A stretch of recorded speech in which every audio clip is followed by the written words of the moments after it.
This is the one big message of the talk this morning. Live life to the full. Can you say that? You know, there's a conflict between the secular and the sacred. What do I mean by that? Sino sa inyo nakarinig na nito doon sa mga kilala nila na inaaya mo mag-serve and then, or kahit di minaya mag-serve, narinig mo na, alam mo, pagtanda ko, mag-serve ako kay Lord. Sino sa inyo nakarinig na yan? Sige, tapos nga kami. Yan, meron kang kaibigan na ganyan, mag-serve ako pag nag-retire ako. Pag nag-retire ako. Kaya tuloy, pansinin niyo sa simbahan, amoy lang mo. Amoy lang. Ano ba parang amoy menthol, amoy salongpas, wintergreen, ganyan, bendy, ganyan yung amoy. Bakit? Kasi because of that concept na yun, I will serve God pag nag-retire ako. Tama ba? Why? Kasi there's a conflict between the secular world and the sacred world. Saka lang magsaserve. Tapusin ko muna ito. Or there's also this conflict between the worldly place and the worship place. Minsan, di ba? You will hear there are people na pag nasa simbahan, misa, tapos ang kulit ng anak, ano sabi ng nanay? Anak, ang kulit mo, pero hindi kita papaluin kasi misa eh. Pero mamaya, pag uwi, umatunda ka. Narinig niyo na yan? Why? Kasi misa eh. Worship place. Worldly place. Patay ka. And some people believe that God is only in the holy place, in the church. But outside the church, minsan wala sa Lord na. I'd like to share with you my story. Siguro, narinig niyo na ito in one of my talk here. Nung bago pa lang ako, in my spiritual walk, when I started saying yes to God, alam niyo, ang dami kong iniwasan because of that concept. Ano yan? That there's a conflict between the spiritual and the secular. Kailangan kong iwanan yung mga kaibigan ko sa secular. Kasi ang kailangan ko na samahan, yung mga kaibigan ko dito sa spiritual, sa community. Bakit? Kasi kailangan ko iwasan yung makamundo na gawain. So iniwanan ko yung mga kaibigan ko. At sinasamahan ko yung mga kaibigan ko na sa community. Kaya yung mga kaibigan ko, miss na miss ako. Sabi, James, di ka na namin nakikita. Wala na kaming tanggero. Ano ba tanggero? Masaya akong tanggero ng araw. Ako bumibili ng alak. Ako yung tumatawag. Tapos may ano pa yun? May jokes pa. Okay, yung mga kasama ko, lasing na masaya pa pag umuwi. Tapos sabi na, miss ka namin. Why? Kasi iniiwan ko sila. Tapos ito rin, iniwanan ko rin yung secular songs. Kasi secular rin, dapat puro spiritual song. Dapat ang makinakanta ko tungkol kay Lord. Kaya iniwan ko tuloy. Alam niyo naman, singer ako, di ba? I used to sing the songs of Elvis Presley, ni Pat Monroe, ni Tom Jones, ni Rick Astley, at saka ni Spando Ballet. Iniwanan ko yun. Iniwanan ko bakit? Kasi kailangan puro spiritual song. Kaya tuloy, iniwanan ko yung kanta ng ang ganda-ganda. Katulad ng kantang ito. Siguro narinig nyo na ito. Itong kantang ito. Kung kaedad ko kayo, medyo maaalala nyo itong kantang ito. Yan yung kanta. Narinig ka? Yan yung namiss ko. Namiss ba?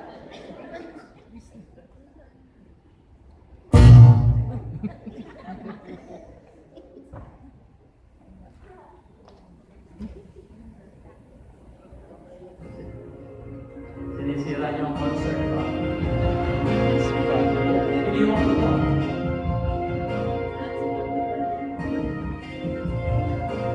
Thank you for coming home. Sorry that the chairs are over. I left them here and I could have sworn these are my salad days, only that you turn away.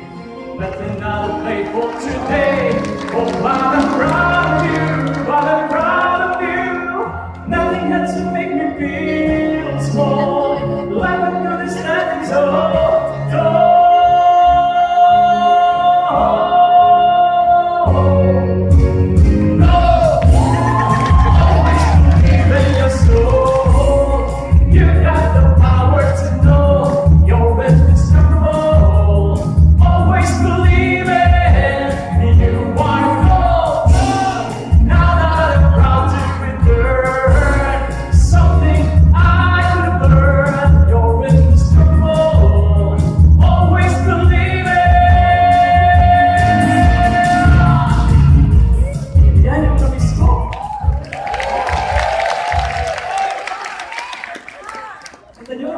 Mali-mali yung lyrics, hindi niyo mapansin?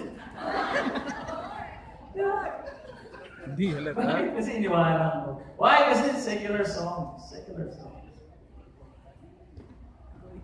Sabi kasi nung last time, nung Father's Day, bro, sabi ko kumanta, Father's Day, Mother's Day. So kaya napakanta tuloy ako ngayon.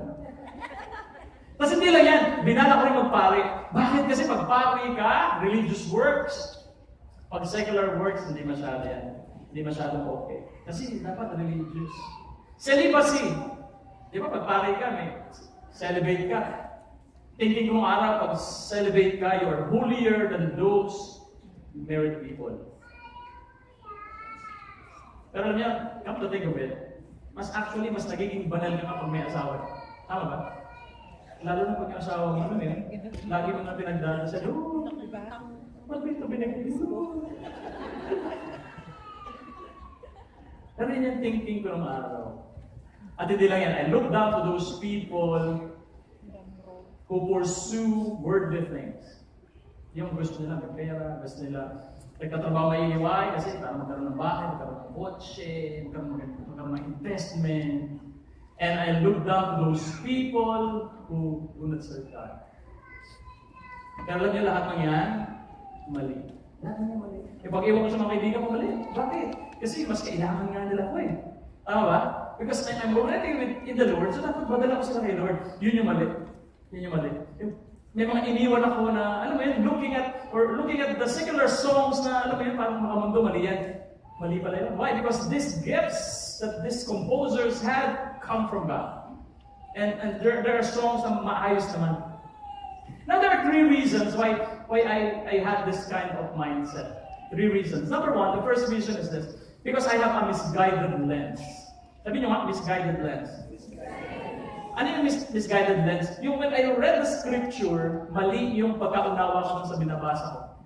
Like, halimbawa, this book or this writing in Matthew, it says here, siguro narinig nyo nito, no one can serve 2 masters. Either you will hate the other and love the other. Or you will be devoted to the one and despise the other. You cannot serve both God and money. Narinig nyo na yan? Nabasa niya na. And also in 1 John 2, it says here, do not love the world or anything in the world. Because if anyone loves the world, love for the Father is not in them. Di ba ito pala sa Bible? Oo nga, no? Yun ang nasa isip ko nung bago ako. But you know, all these things change. Why? Because of a particular verse also in the scripture. And you will find that in Matthew 6:33. Let's read this together. But seek first the kingdom of God and His righteousness, and all these things will be given you beside. Ano napansin niyo dun sa reading? Ano napansin niyo? Seek first the kingdom. Ano napansin niyo dun? English. Ano napansin niyo? First. The word first. Ano ibig sabihin nun? Merong? Fourth. Tama? Merong first, merong second, merong third, merong fourth. Ano ibig sabihin yan sa akin? It means that you should, dapat si Lord. But other things, you can also pursue that. But you pursue it because of your love for God. Doon sa mga may boyfriend, may girlfriend, may asawa, this is only applicable to when it comes to God and pursuing other things. Hindi pwede sa relationship yun na, dahil may first, may second, may third, may fourth. Bawal lang sa relationship, ha? Dapat isa lang.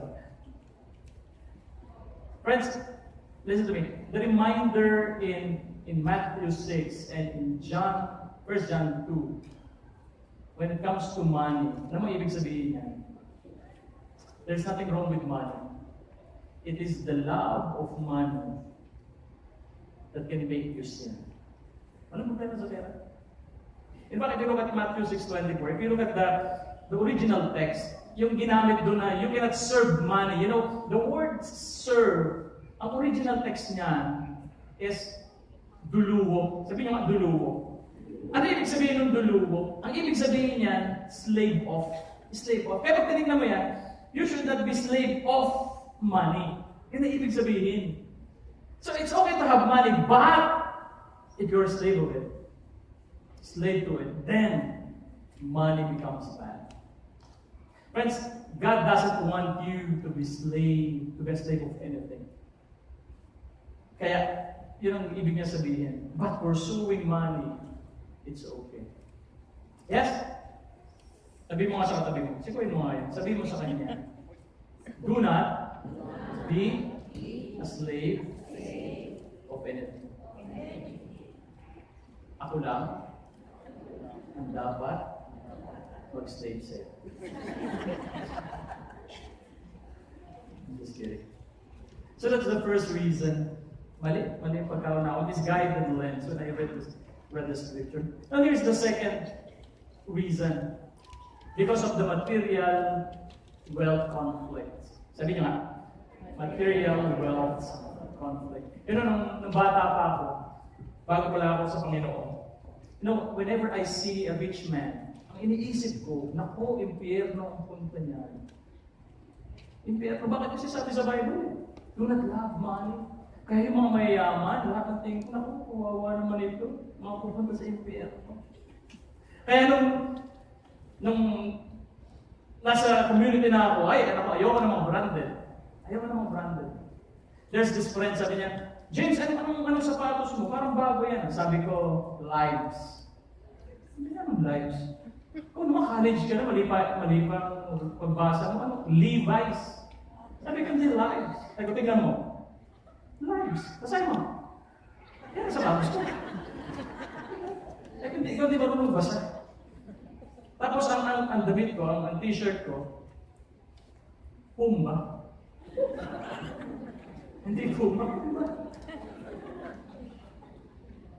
Pero pagdating sa gadget, ay sa sapatos, sa damit, medyo ayoko ng branded. Pero pagdating sa gadget, high-tech ako. Kaya ang gadget ko, pinagsamang Xbox and Game Boy. X-Boy.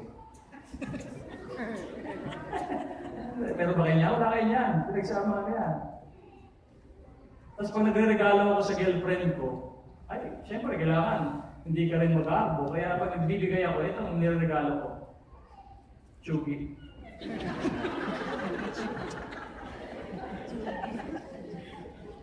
At ngayon ko lang na-realize, kaya pala nagchuchugi, mabilis yung relationship ko dahil sa mga binibigay ko. Kasi hindi lang yan, dinedate ko pa sila dito. Sa KFG. Kentucky Fried GG. Kaya naman ako iniiwala yan. Naging girlfriend ko. Pero okay, iba siya dyan, tumatawa, ayaw pa rin niya. Pero di ba, dito sa KFG na yan, yung drinks ko dyan, unli. Unli yan. At ito yung iniinom dyan.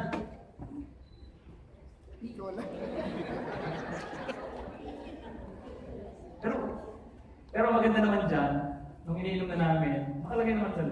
It passes 15 stage of purification. So kaya medyo hindi mo nalasang.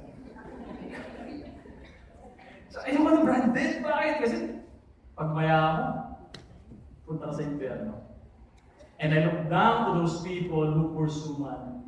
Those people who pursue material things. But you know, all this change, dati ko nagbago. Tanong niyo ko kailan? Nung makilala ko na yung gugulo ng buhay ko. At sino yun? Si Jingy. Magulo sa buhay ko. Nagulo? Ang theology ko? Lalo ka nang dumating pa yung tatlong panggulo sa buhay ko. Yung tatlong kong anak. Bakit panggulo kasi? Nagulo yung theology ko. Bakit kasi I want to give them the best. At doon ko na-realize kung gano'n ako magmahal sa mga mahal ko sa buhay, sa mga taong nasa paligid. Paano pa kaya ang Diyos pagdating sa akin?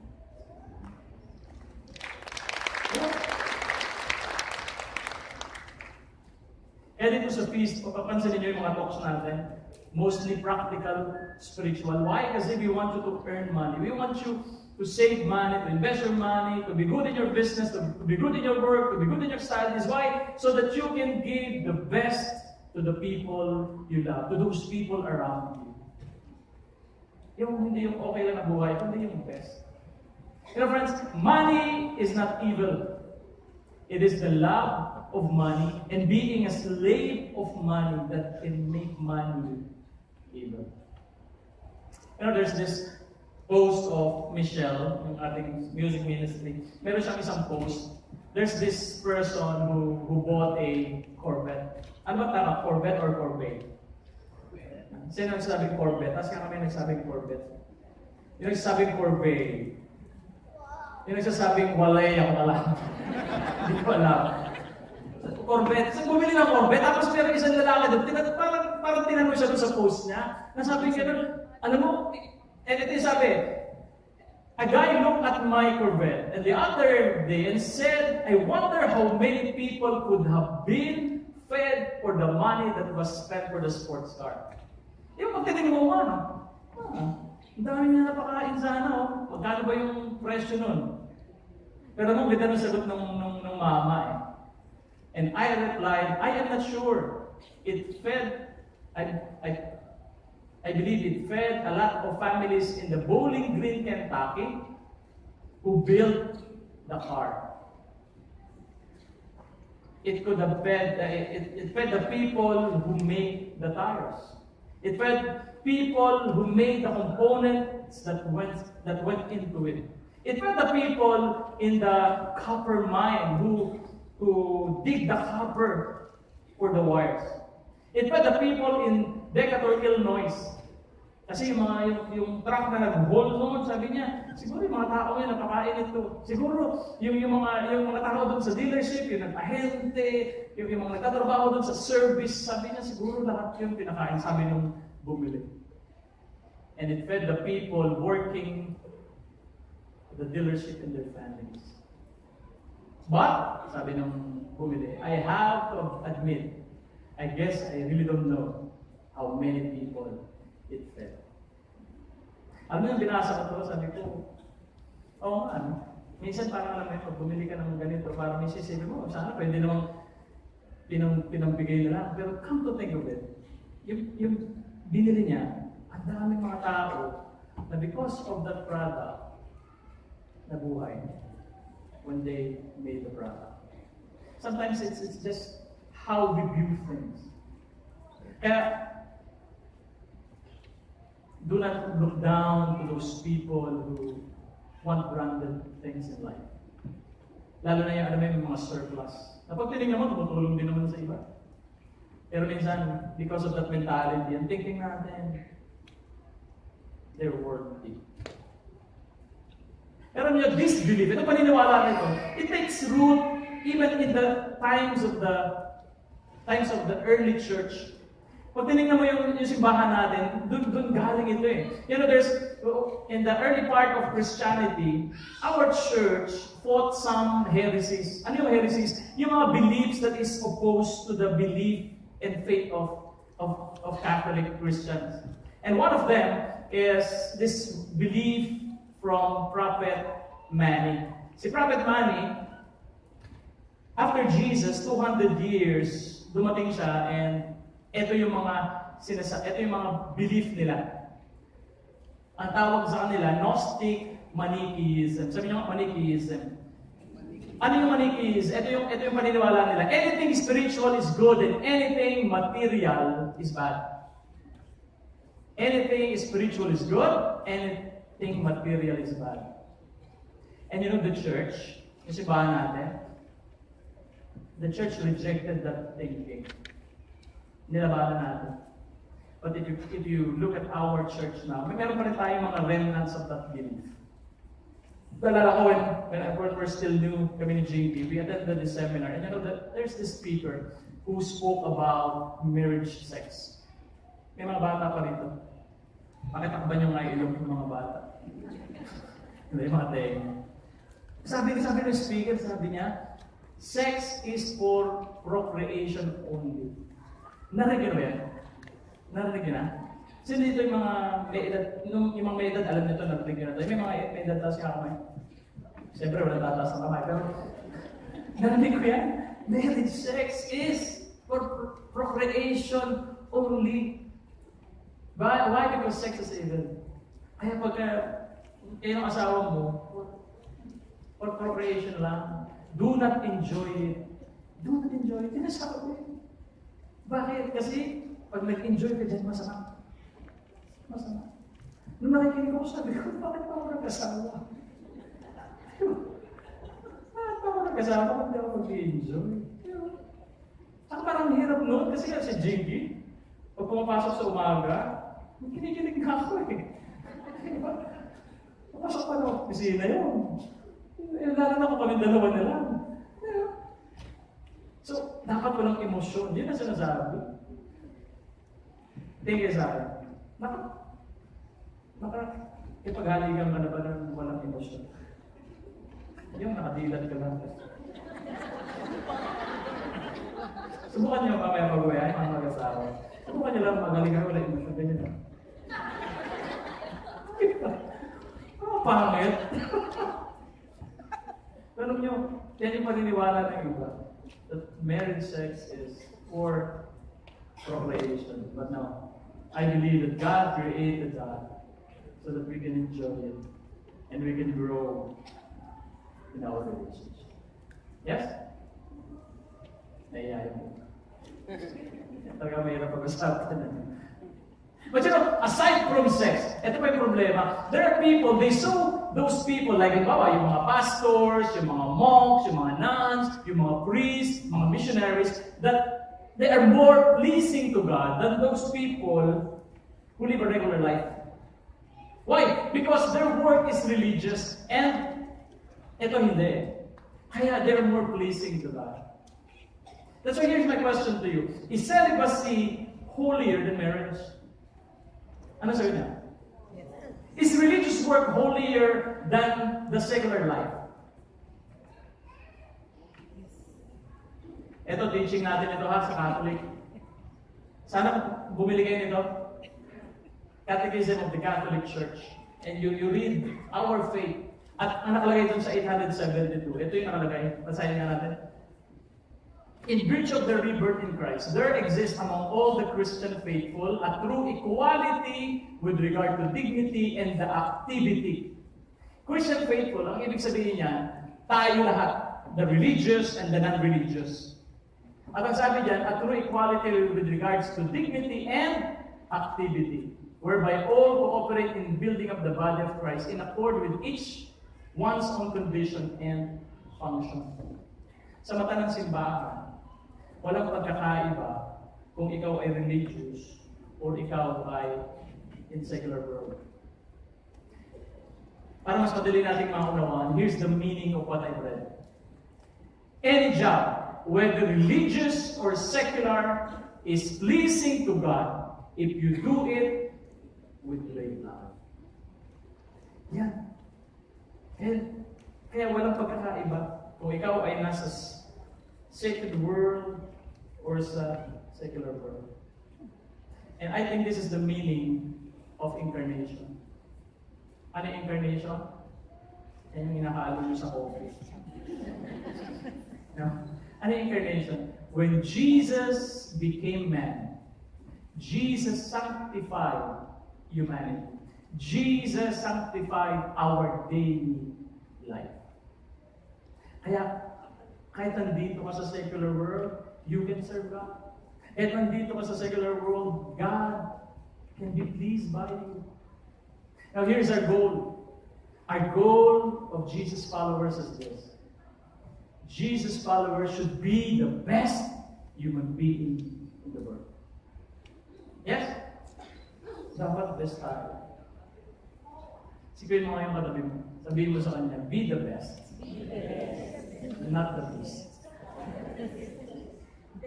You should be the best. Yes?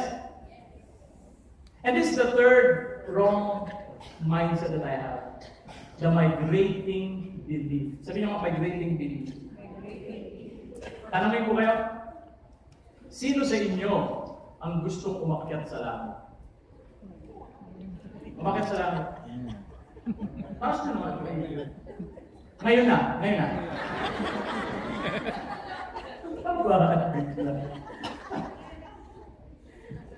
Naalala ko yan when I was, after my LSS, nagdating ako ng LSS, tapos after that, nagsipa ako sa Muntinlupa, kasi sa Muntinlupa ako lumaki.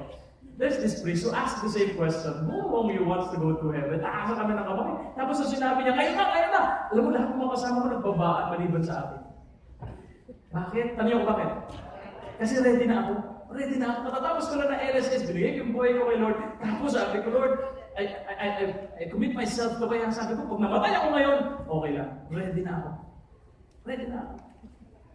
And since I am migrating to heaven, pupunta na ako sa langit. During the time, all I want to know is about the Lord. All I want to do is to know about the stuff of heaven. Kaya wala akong pakialam sa pera, sa selling, sa marketing, sa wealthy pursuit. Why? Kasi I am migrating to heaven. May mga kamag-anak ba kayo yung nag-migrate sa US? Or sa ibang bansa? Yung mga tao niya, di ba, bago mag-migrate, anong ginawa niya? They make research. Tama? Ano bang buhay sa US? They read books about US. Tama? Hindi lang yan. They talk also to those people who lives in the US. Bakit? Kasi all I want to know is to the US. Kasi lilipat ako doon, magmamigrate ako doon. Friends, the same thinking that I have. Na ano yun? Because I'll be migrating to heaven. Then, I should know everything about heaven. Look at me. There's nothing wrong if you pursue heaven. Walang problema to. The problem is this. When you pursue heaven, and you forget everything else. Napabayaan mo yung pamilya mo, napabayaan mo yung trabaho mo. Why? Kasi dahil sa langit. Now here's my question to you. Sino sa inyo ang gusto pumunta sa langit? Wala, hindi ko kayo tatanungin kung kanya na ha? Bakit ka gusto pumunta sa langit? Why? Dahil sino nandun? Si? Jesus. Batman? Jesus. Nandun si God. Tama? You want to go to heaven. We want to go to heaven because we know that God is there. Yes? Pero, si Lord ba nandito rin sa mundo? So, ibig sabihin, if God is here, then this world can be little heaven. Yes? Tama. Pwede, no? Pwede maging lahat. Si Arun, he shared this to us. Actually, I think in Holy Week Recollection. Punta sila sa kulungan sa Muntinlupa, and this guy approached him. At sabi sa kanya, Brad, sabi niya, after he stopped, Brad, sabi niya, alam mo, talagang mapagmahal ang Diyos. Sabi niya, kamusta naman ang buhay niya doon sa Muntinlupa? Sabi niya, Brad, hindi Muntinlupa tawag namin dito. Alam mo, tawag namin dito, Munting Langit. Sabi niya, bakit?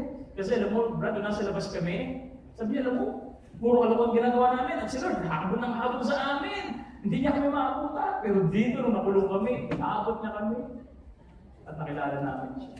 Kaya ang tawag namin dito, Munting Langit. Dahil nakilala namin ang Diyos.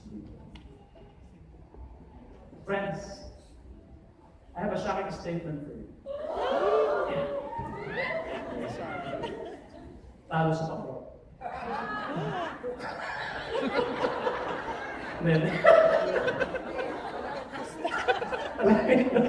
Talaga yun, wala pa, di pa naglalaban eh.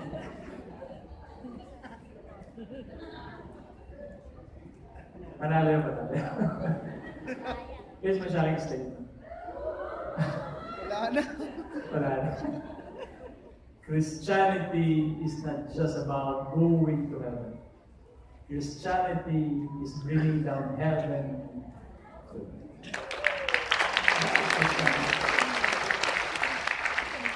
We are not just migrating to heaven.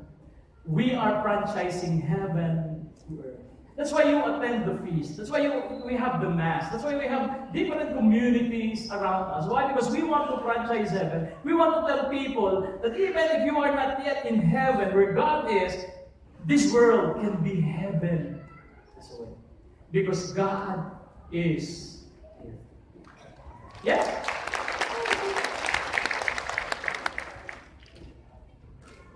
Now here's my question. How do we franchise heaven to earth? Paano natin may bababa ang langit sa lupa? You know, I like what Saint Irenaeus said. The glory of God is man fully alive. Here's the key. Live life to the full. You live life to the full. How? Tanong niyo ako, paano? I will also use two conflicting words.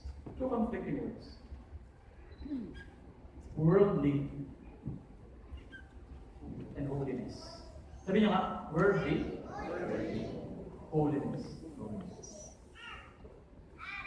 By combining them, you can live a full life. Ano ibig ko sabihin? Ito ibig ko sabihin. Gusto niyo malaman ano ibig sabihin na?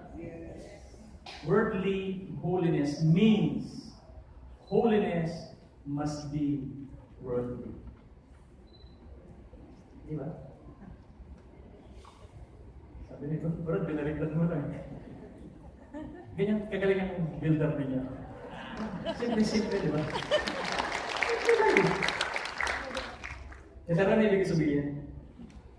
Holiness must be worldly. I remember there's these two friends. They went into a gym and that's like exercise sila. Kasi itong isang kaibigan niya, habang nag-exercise, sabi niya, 1, 2, 3, praise God. 4, 5, 6, amen. 9, 10, 11, 12, thank God. Ganyan siya habang nag-exercise. Yung isa naman habang nag-exercise, ano nangyayari dito sa kaibigan ko dito? Tapos may after nung routine nila sabi niya, nag-exercise ka lang, may pa-amen ka pa, may pa-praise the Lord ka pa. Bakit? Ano nangyari? Sabi niya, kasi galing ako sa doktor. Galing ako sa doktor kahapon. Kaya katinaya mag-gym eh. At ang sabi ng doktor, exercise religiously.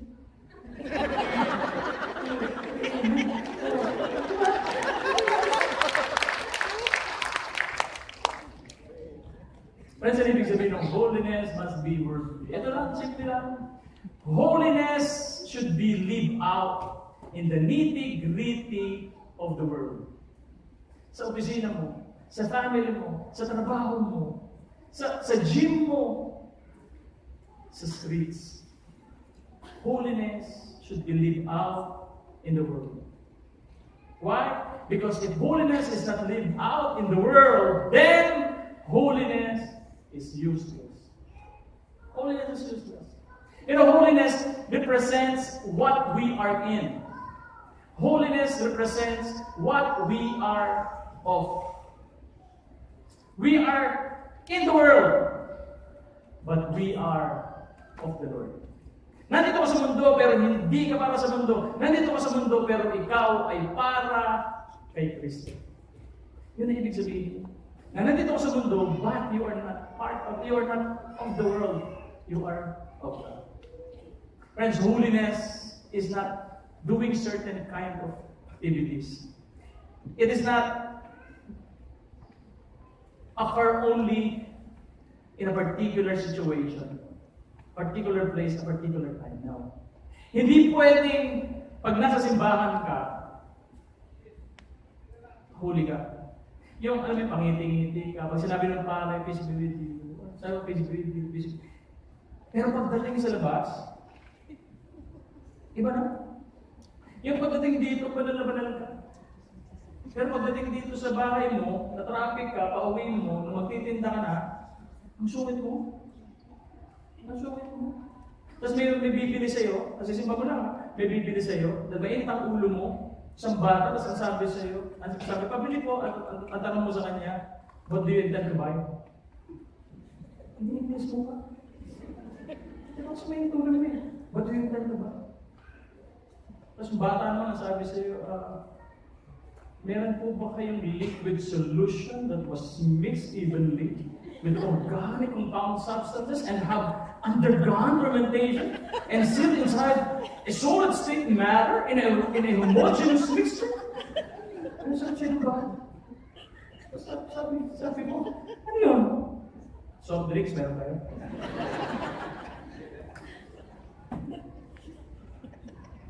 Friends, if you're holy in the church, dapat walang pagkakaiba when you are in the world. Holiness is a spiritual discipline when you are in the sacred place and you are in the secular world. Hindi pwedeng magkahiwalay. Worldly holiness is important. Importante yan. So that we become holy in the world. Kasi, pag banal ka dito lang, sa simbahan, sa feast, pag banal ka dito lang, tapos paglabas mo, wala na, alam mo anong nangyayari? Ang gulo ng mundo. Ang gulo ng labas. Bakit? Kasi dito lang tayo banal, pero pag dito hindi na, magkakagulo. Kaya feasters, hello? Be holy in your world as well. Yes? Be holy. Naalala ko, there's this builder. Hindi ko sabihin sa inyo yung pangalan. Gutom na gutom siya. Punta siya sa favorite restaurant niya. Tapos, siguro pagod sa talk, pagod sa ginawa niya. Pagdating niya doon, tinanong niya. And he wants to order, yung paborito niyang ino-order. Sabi niya, meron ba kayong ganito? Jolly. Ano ba yung chicken nila? Jolly Joy? Chicken Joy. Chicken. Mas masaya yung manok sa amin, Jolly.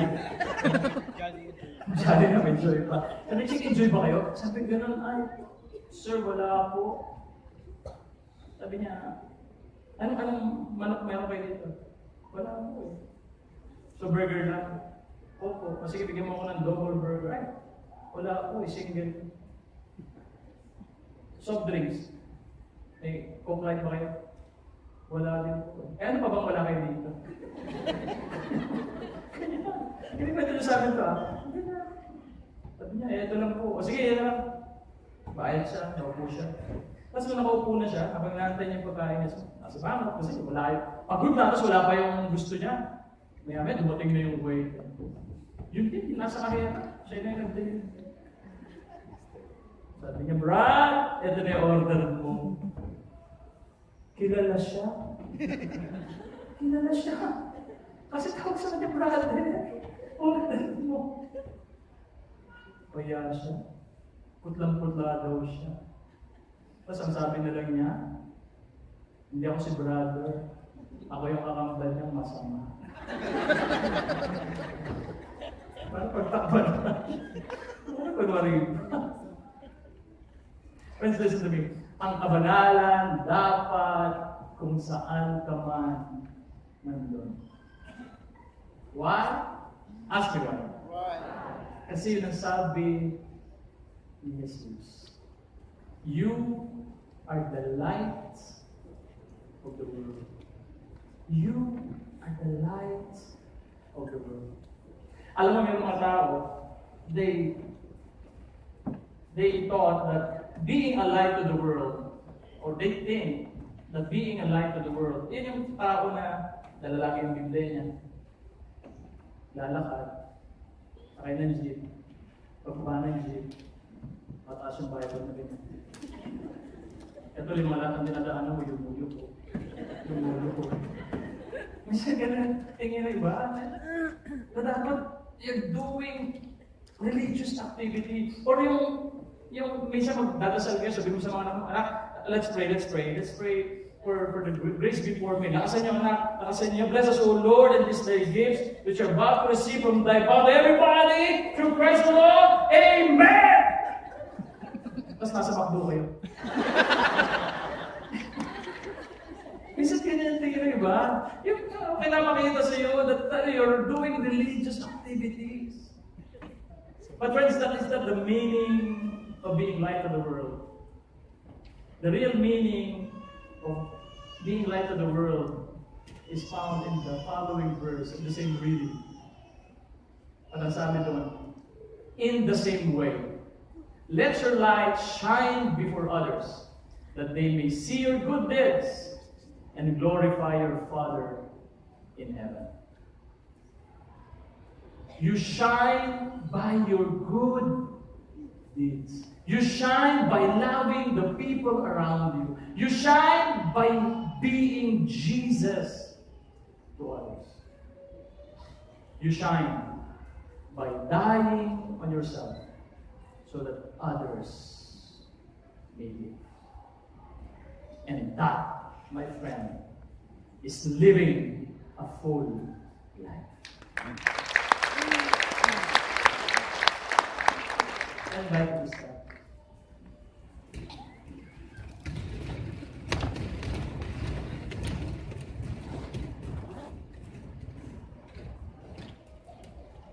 So friends, today we debunk that myth that loving God is doing religious activities only.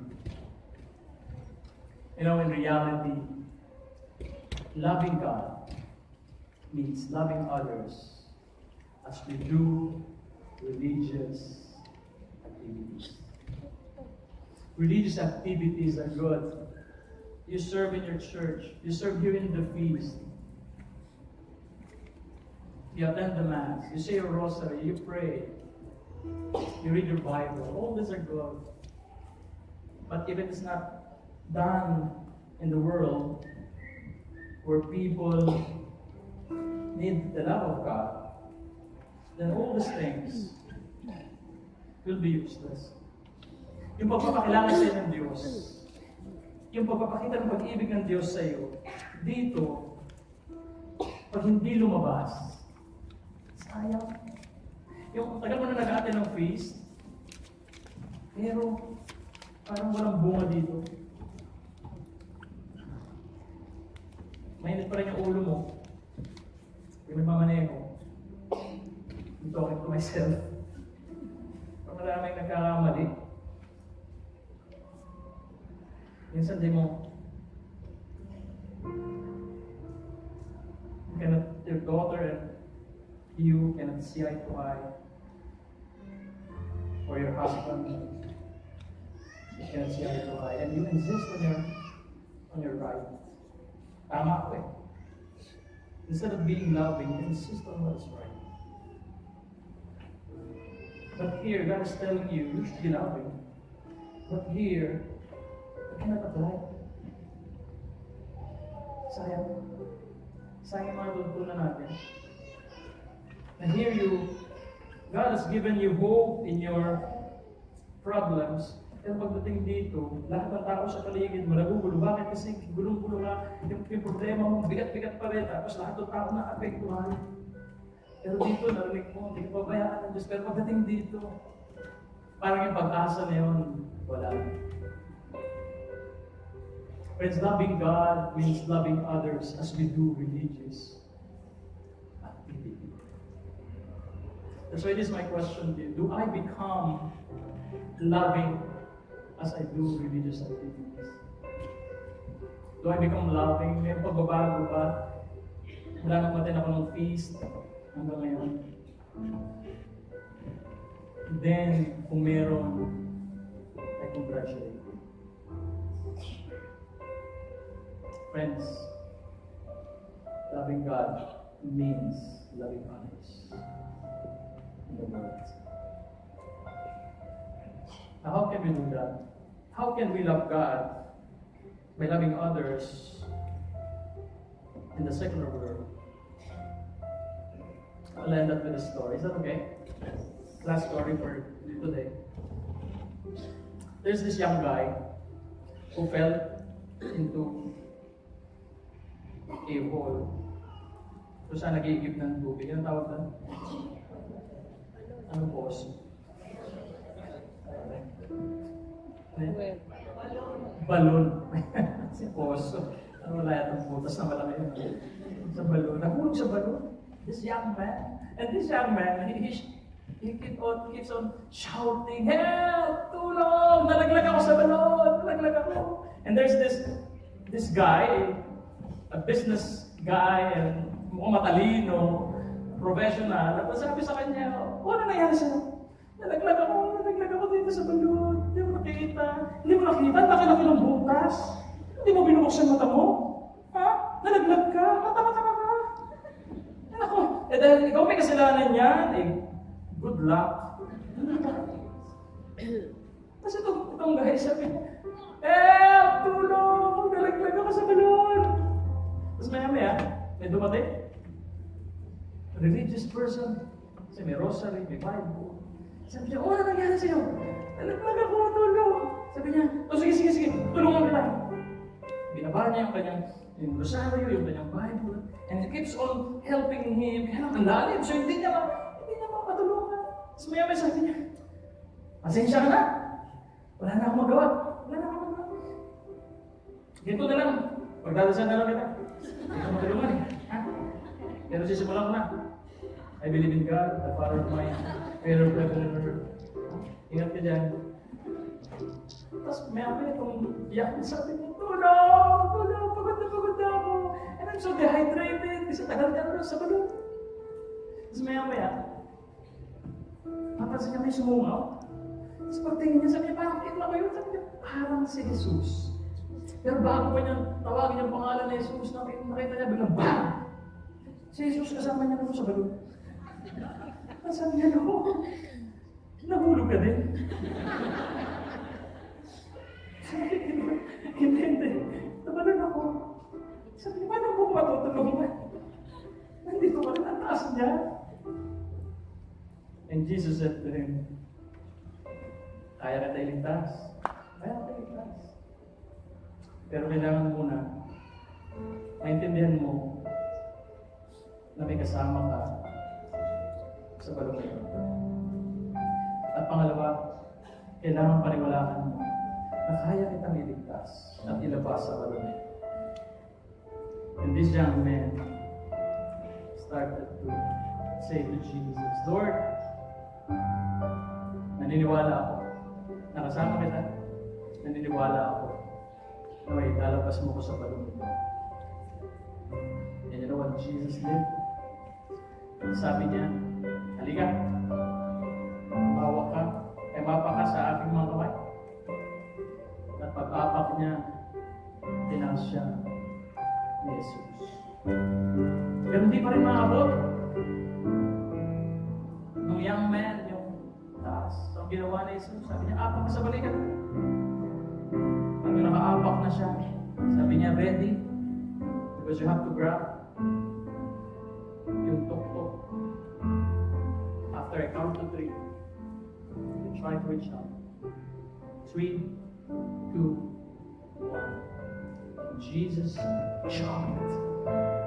At yung bata nakaabot at nakalabas sa balon.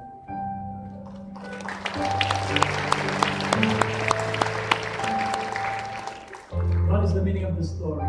2 things. Number 1, God told us to love others by doing what Jesus did, dying to ourselves so that others may live. You might not die physically, but there are things in life when you are fighting with the people you love. Sometimes being loving and being right is so hard. But because you follow Jesus, doing it is like dying to yourself. Because you choose to love. Sometimes in your work, you will be tempted.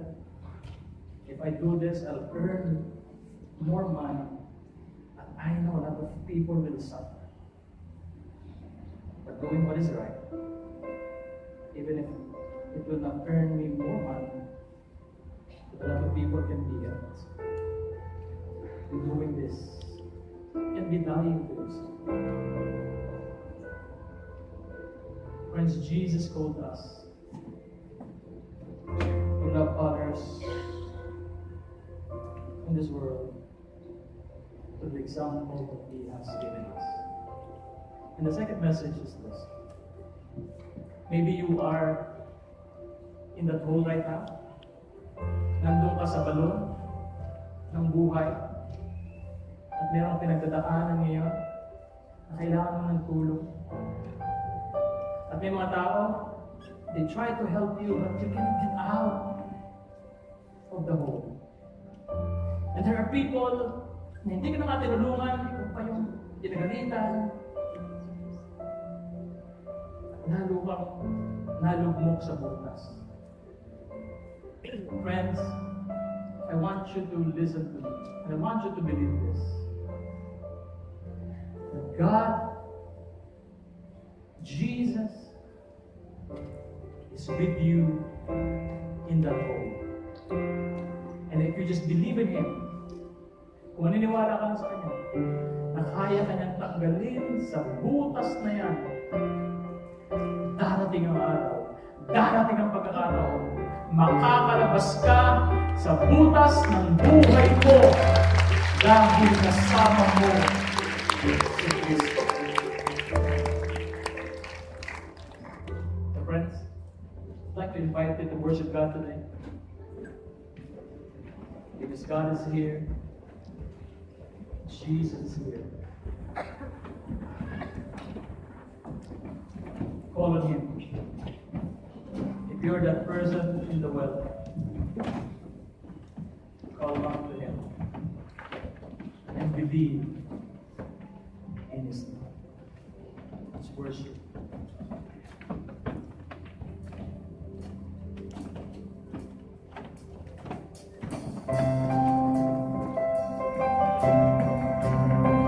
With this comfortable position, just raise our hands.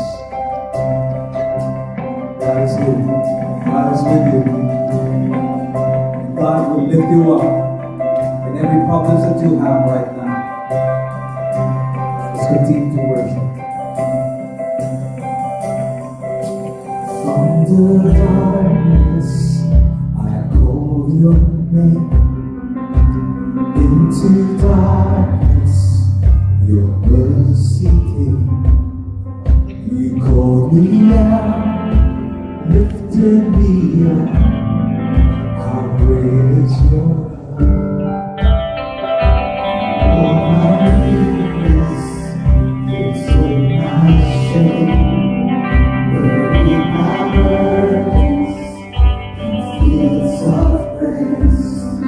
You called me out, lifted me up. How great is your love? From the heights of heaven, you stepped down to earth. Innocent perfection, you gave your life for us. We are amazed. We stand in awe. For we have been changed by your power from the cross. How great, how great, how great is your love? How great, how great, how great is your love? How great, how great, how great is your love for us?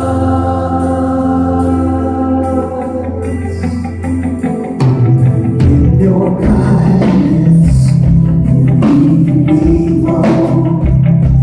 In your presence, where I belong.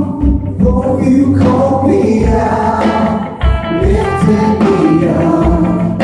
How great is your love? From the heights of heaven, you stepped down to earth. In your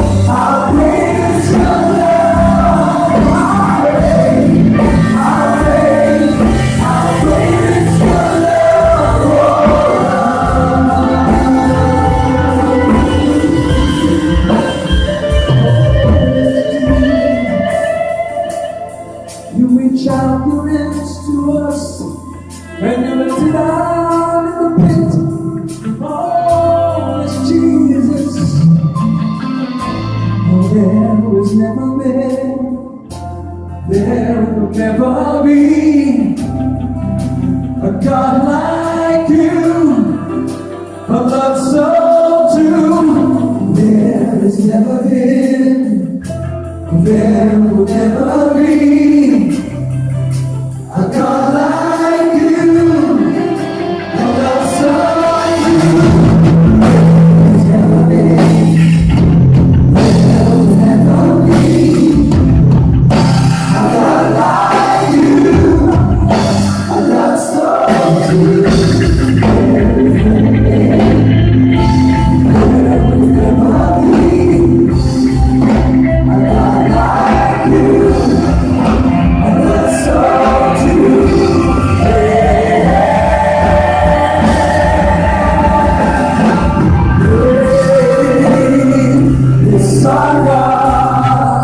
Sing with me, how great is our God, and oh, we'll sing how great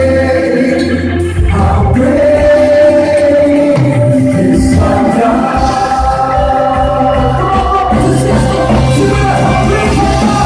How great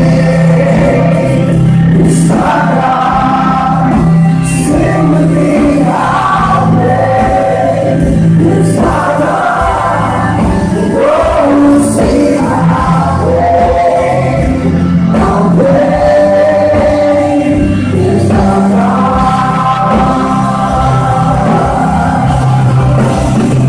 We know the name of God, how great is our God. How great is our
And it's true.